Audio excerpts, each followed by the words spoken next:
né, que inaugura aqui o nosso Direito Constitucional 2. E vamos iniciar o estudo da teoria da Constituição pelas concepções da Constituição.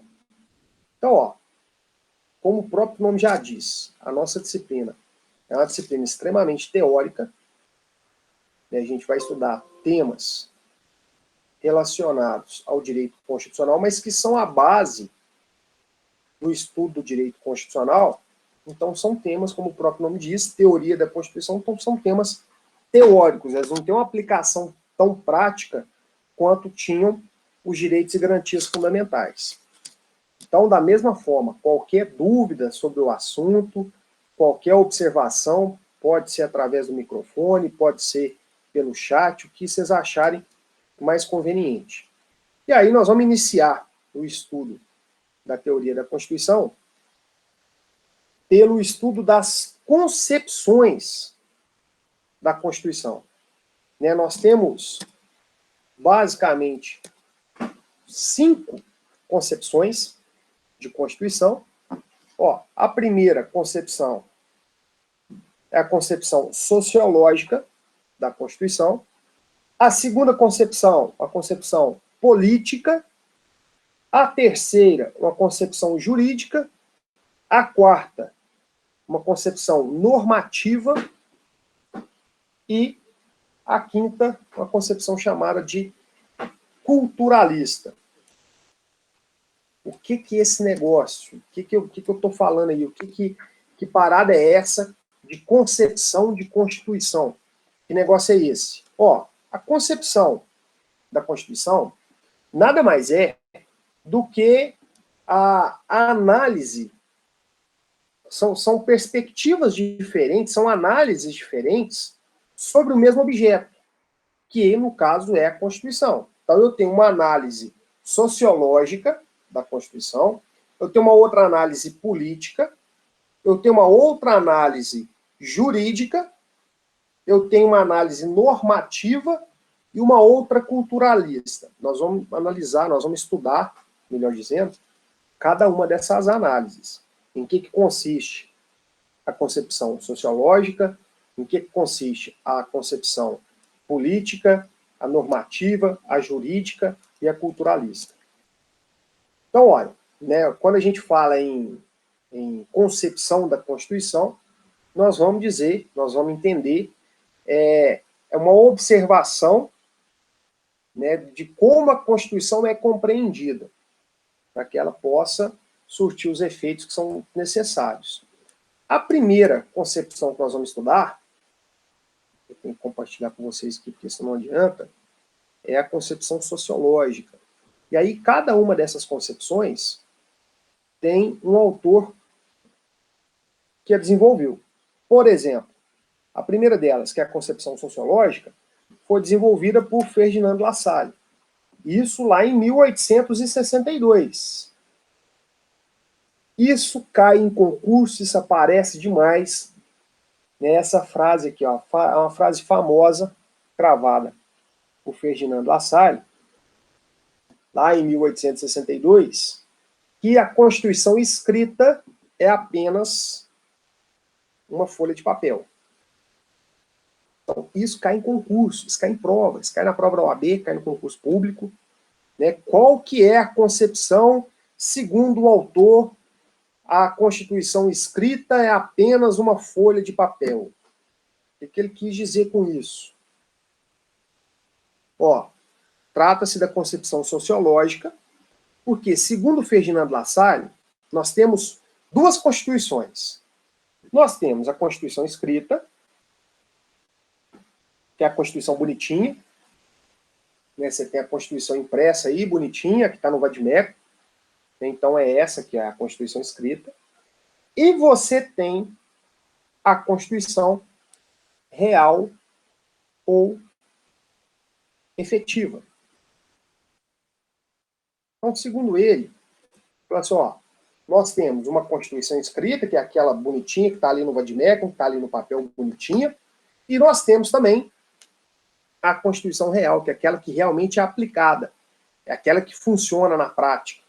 Então ele divide a Constituição escrita e Constituição real ou efetiva. E aí, o que seria essa Constituição real ou efetiva? A Constituição real ou efetiva, ela significa, né, o conjunto de fatores reais de poder que rege um determinado Estado. É um conjunto de forças políticas atuantes para poder manter as instituições jurídicas. Isso o cara escreveu em 1862, isso. Em 1862. Vamos tentar conceituar aqui, para ficar mais fácil, para a gente entender essa concepção sociológica do Ferdinand Lassalle. A Constituição escrita nada mais é do que uma folha de papel. Né? Eu posso pegar aqui e falar assim, olha, isso aqui, o que está escrito aqui, isso aqui é a Constituição escrita. Ela no papel aqui, ela não vale nada, o papel não tem força de nada. Agora, a Constituição real ou efetiva, né, aqui, ó, eu vou colocar o conceito simples de Constituição real ou efetiva.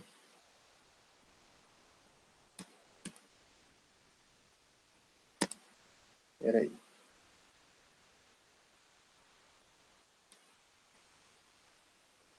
Então, a Constituição real ou efetiva representa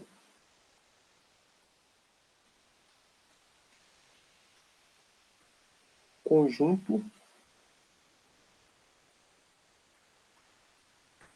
conjunto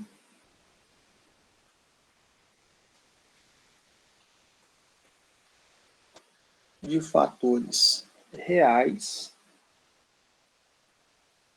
de poder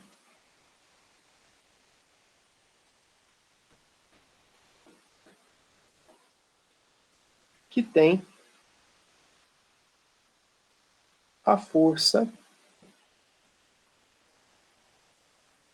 de modificar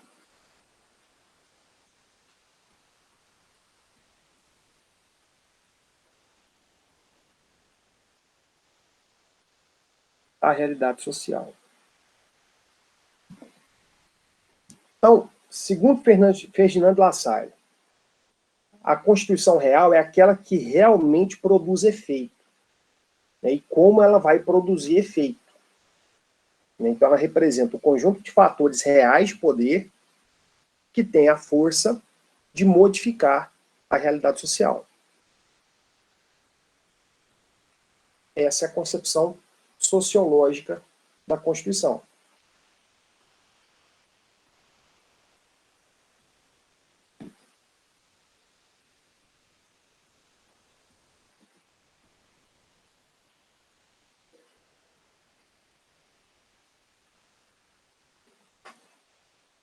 Certo? Então, essa é a concepção sociológica.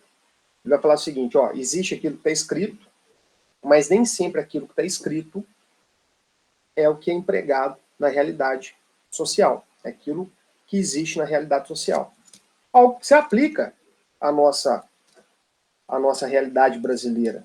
Né? A gente tem uma Constituição que a todo momento fala em igualdade, fala de uma sociedade justa, igualitária, tem um monte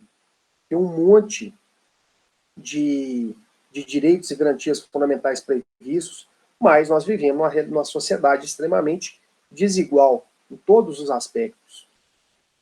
Mas esses fatores são os fatores, né? Boa pergunta aqui, ó. Vamos voltar aqui para eu poder especificar isso. Esses fatores reais de poder, aqui, ó, eu tenho um fator chamado de fator político, eu tenho outro fator chamado de fator econômico, eu posso aqui falar do fator jurídico. Então, o conjunto desses fatores é o que mandam na sociedade. Ainda que o que está escrito na Constituição seja diferente. Certo? Então, olha, a depender do poderio econômico de uma determinada empresa, ela vai ter um resultado X num processo judicial. Se fosse uma empresa pequenininha, fosse uma micro, pequena empresa, talvez ela não tivesse o mesmo resultado benéfico que uma empresa grande, uma multinacional, teve no processo judicial. Né? Às vezes você tem processos semelhantes com decisões totalmente diferentes. Né? Isso fruto com a mesma legislação. A legislação é a mesma. Né? Os fatos, os acontecimentos são semelhantes. E as decisões são discrepantes. Muito em razão dessa Constituição real, dessa Constituição efetiva, né, que é fruto da aplicação desses fatores reais de poder, né, que são o fator econômico, o fator político, o fator jurídico, enfim. Certo? Então ele defendia que a Constituição tinha apenas essa concepção sociológica. Aí, vem um determinado sujeito,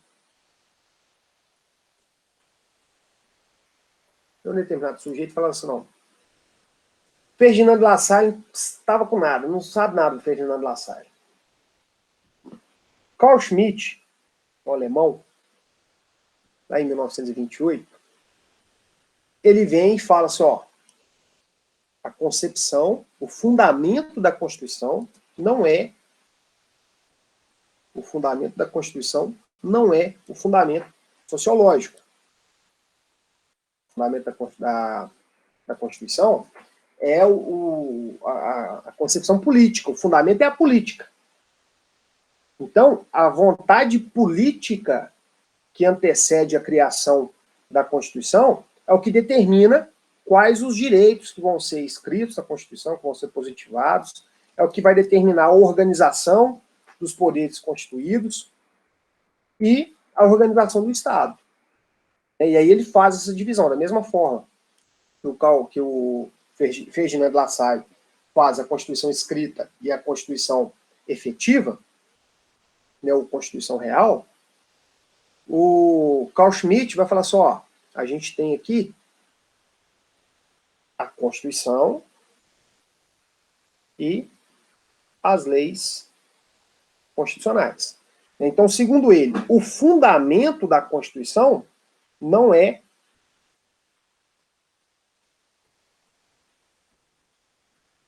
sociológico. Segundo Carl Schmitt, o fundamento da Constituição é político. Então, vamos tentar conceituar isso aqui, ó. A vontade política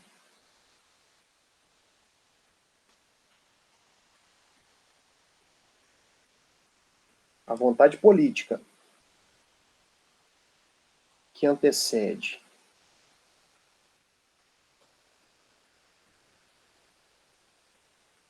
a criação da Constituição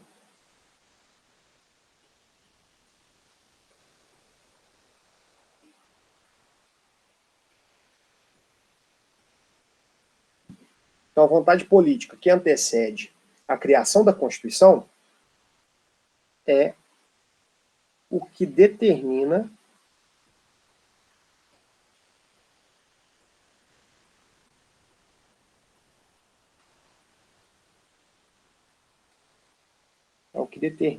a positivação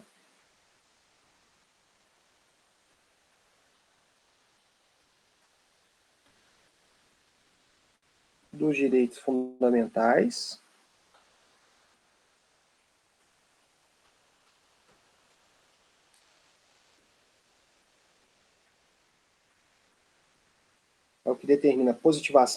fundamentais a organização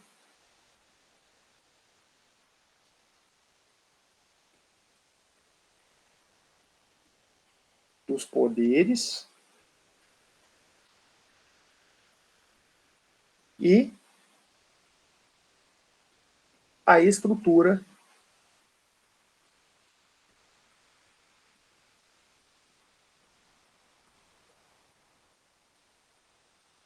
do Estado. Ó, segundo Carl Schmitt, o que determina, né, a mola propulsora aqui da Constituição não é o social, não é a concepção sociológica do que acontece na sociedade. O que determina A Constituição é a vontade política que elaborou essa Constituição. Então, essa vontade política, a gente pode falar assim, que é a vontade dos políticos, essa vontade política que vai definir quais os direitos quais os direitos fundamentais que vão ser escritos na Constituição, como que vai ser a organização dos poderes constituídos, do Legislativo, do Executivo, do Judiciário, e qual que vai ser a estrutura do Estado. Quando a gente fala em estrutura do Estado, vocês vão lembrar das aulas de ciência política. Forma de Estado, forma de governo, regime de governo, sistema de governo. Então, onde está escrito que nós somos uma república, que nós temos como forma de governo a república? Na Constituição. Onde está escrito que nós adotamos como forma de Estado a federação? Na Constituição. Onde está escrito que nós temos um sistema de governo presidencialista? Na Constituição. Onde que diz que o nosso regime de governo é democrático? Na Constituição. Então, essa estrutura do Estado, ela vem disciplinada pela Constituição Federal. A Constituição Federal é, portanto, um manual de instruções do Estado. E aí, a Constituição de 88, da mesma forma que a gente consegue fazer um paralelo da concepção sociológica com a Constituição de 88, a gente consegue traçar um paralelo da concepção política da Constituição de 88 também. Porque, olha só, o que antecedeu, qual um marco político que antecedeu a promulgação da Constituição de 88? Não foi a ditadura militar? Qual que era o anseio dos parlamentares, dos deputados federais, dos senadores? Não era a liberdade de expressão, não era a segurança jurídica. E aí, por esse motivo, nós temos uma Constituição repleta de direitos e garantias fundamentais. São vários, a gente pega, são 78 incisos do artigo 5º. Então, a gente tem vários e vários direitos positivados na Constituição Federal. O cuidado, o apreço pela democracia da Constituição de 88. Então, isso é fruto de uma concepção política. E aí, o que o Carl Schmitt faz, a divisão entre Constituição e leis constitucionais, é o seguinte. Deixa eu limpar a tela aqui para poder facilitar a compreensão. Ó, a Constituição, são todas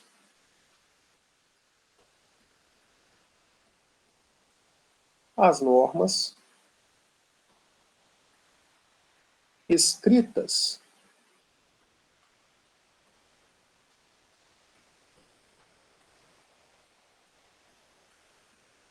na Constituição.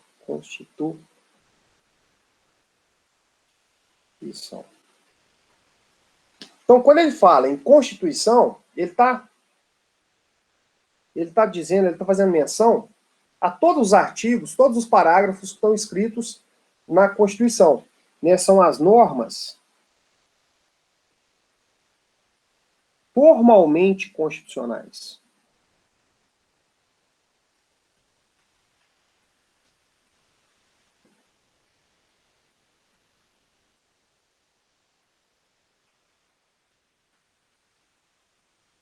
Então, são todas as normas escritas na Constituição, normas formalmente constitucionais.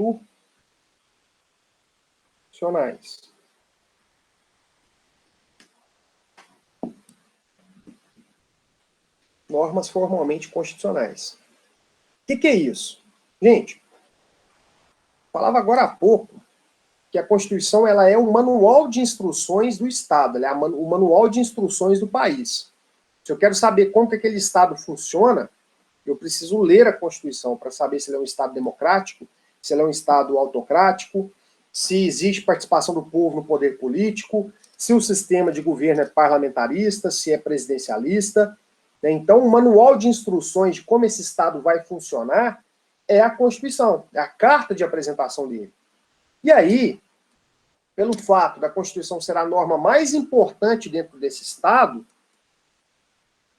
é necessário que estejam na Constituição apenas normas de conteúdo mais importantes. Ah, mas não é assim não? Não é assim não. Existem normas que estão escritas na Constituição que não tem a menor necessidade de estar escrita ali. Quer um exemplo? Constituição Federal Brasileira. Vou abrir aqui para poder provar para vocês de novo que eu não estou falando mentira. Talvez é um artigo que vocês nem tenham conhecimento de que está escrito na Constituição. O artigo 242 da Constituição Federal, vou compartilhar aqui o texto da Constituição Federal com vocês. Aqui. O artigo 242, aquele aqui, ó.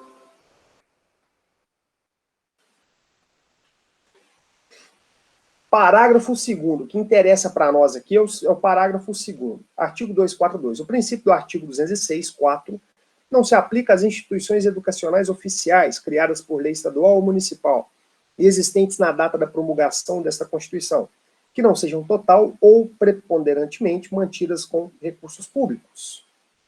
Aí é o que o parágrafo 2º diz. E o que foi o parágrafo 1º também diz? Olha aqui, ó. Parágrafo 1º. O ensino da história do Brasil levará em conta as contribuições das diferentes culturas e etnias para a formação do povo brasileiro. Tá vendo? O ensino da história do Brasil levará em conta as contribuições das diferentes culturas e etnias para a formação do povo brasileiro. Então, lá no artigo 242, parágrafo 1º, a Constituição Federal está dando pitaco na sua aula de história que você teve no ensino médio, que você teve no ensino fundamental. Está dando pitaco, está falando só, lá na aula de história você tem que aprender, né, que é importante as contribuições das diferentes culturas e etnias aqui para a formação do povo brasileiro.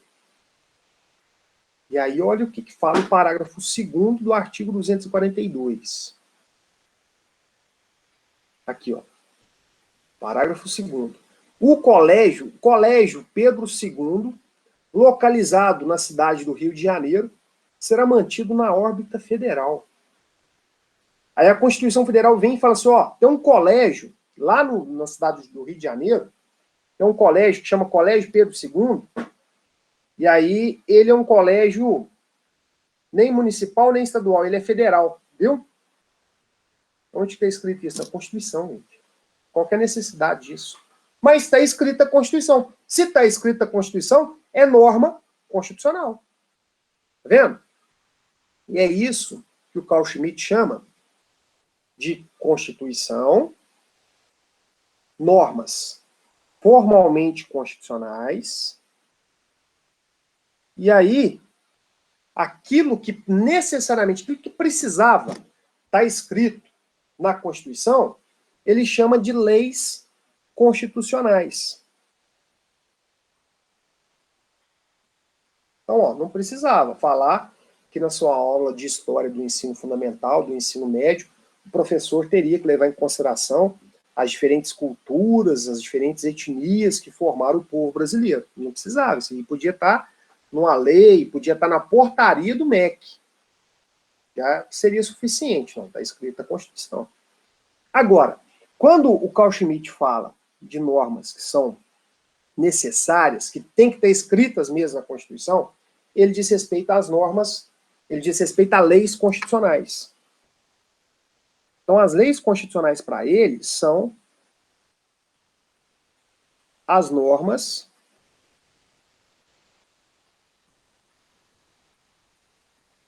de conteúdo genuinamente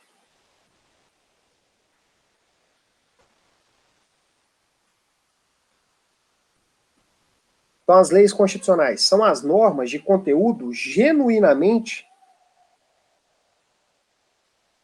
constitucional.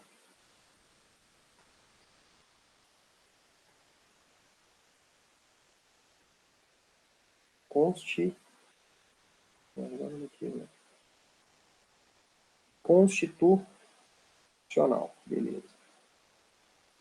Então, são as normas de conteúdo genuinamente constitucional. Quais são essas normas? Você vai lembrar dessa palavrinha aqui, ó. Normas de conteúdo genuinamente constitucional são as DEL. O que é DEL? Vou colocar aqui. Vou apagar ali em cima para ficar mais fácil. DEL. Então, o D é de direitos fundamentais.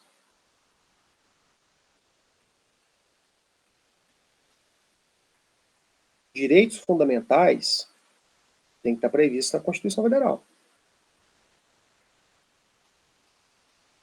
Agora, além do D, a gente tem o E, né? O que o E? Estrutura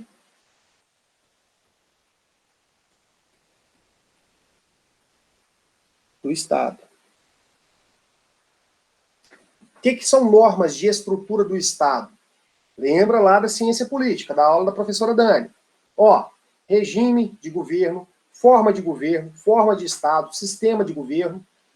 Essas normas de estrutura do Estado, elas têm que estar escritas na Constituição Federal. E além do E, é o O, né? DEL. O que é o O aqui, ó? Organização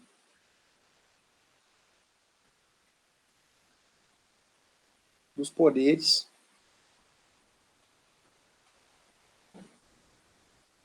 constituídos. O que é a função do Poder Legislativo? O que é a função do Poder Executivo? O que é a função do Poder Judiciário? Então, quando falar em normas de conteúdo genuinamente constitucional, você vai lembrar dessa palavrinha aqui, ó. DEL. D de direitos fundamentais, E de estrutura do Estado e O de organização dos poderes constituídos. Essas normas de conteúdo genuinamente constitucional são chamadas de normas materialmente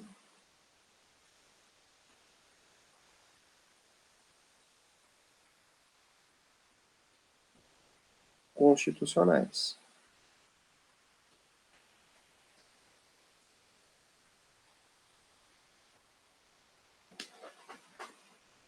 Então, as normas de conteúdo genuinamente constitucional são as normas materialmente constitucional.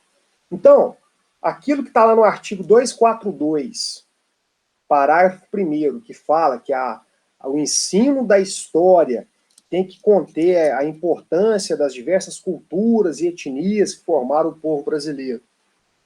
Isso é norma de direito fundamental? Não. Isso é norma de estrutura do Estado? Também não. É norma de organização dos poderes constituídos? Não. Essa norma é uma norma materialmente constitucional? Obrigatoriamente ela tinha que estar escrita ali? Não. Ela é uma norma formalmente constitucional. Agora, quando eu falo que o Brasil é uma república, que ele adota como forma de governo uma república, isso tem que estar escrito na Constituição? Tem. Isso tem que estar lá. Que isso diz respeito à estrutura do Estado. Né? Quando eu falo que todos são iguais perante a lei, sem distinção de qualquer natureza, garantindo-se aos brasileiros, aos estrangeiros residentes no país, o direito à vida. Isso tem que ter escrito na Constituição? Tem que ter escrito na Constituição, porque isso é um direito fundamental. Né? Quando se estabelece que uma das funções do Poder Legislativo é votar em 2 turnos as emendas constitucionais, isso é norma que tem que estar na Constituição? Tem, que diz respeito à organização dos poderes. Então são normas que obrigatoriamente tem que estar escrita ali na Constituição. Agora, tem muita coisa que está escrita na Constituição que não tem necessidade. Essas normas que estão escritas na Constituição que não precisariam estar na Constituição são chamadas de normas formalmente constitucionais. As normas que estão escritas na Constituição e que deveriam realmente estar escritas, dada a importância e pelo fato de fazer parte do grupinho do DEL, D de Direitos Fundamentais, E de estrutura do Estado, e O de Organização dos Poderes. Essas normas, que são genuinamente constitucionais, são constitucionais raiz, essas são chamadas de normas materialmente constitucionais. A matéria delas é própria do direito constitucional. Certo? Ó, então nós já vimos a concepção sociológica da Constituição, já vimos a concepção política da Constituição. Na próxima aula nós vamos ver a concepção jurídica do Hans Kelsen. Que aí vem o Hans Kelsen e fala assim, não, o Ferdinand Lassalle está totalmente errado, o Carl Schmitt está mais errado ainda, quem estou certo sou eu, que entendo que a Constituição tem uma concepção jurídica. Essa é a concepção, essa é a forma correta de entender a Constituição. E aí, no final das contas, nós vamos ver qual deles que realmente estava certo. Nós vamos entender qual deles que tinha razão, né? Se era a concepção sociológica, política, jurídica, normativa ou culturalista. Vamos depois finalizar com essa análise, beleza?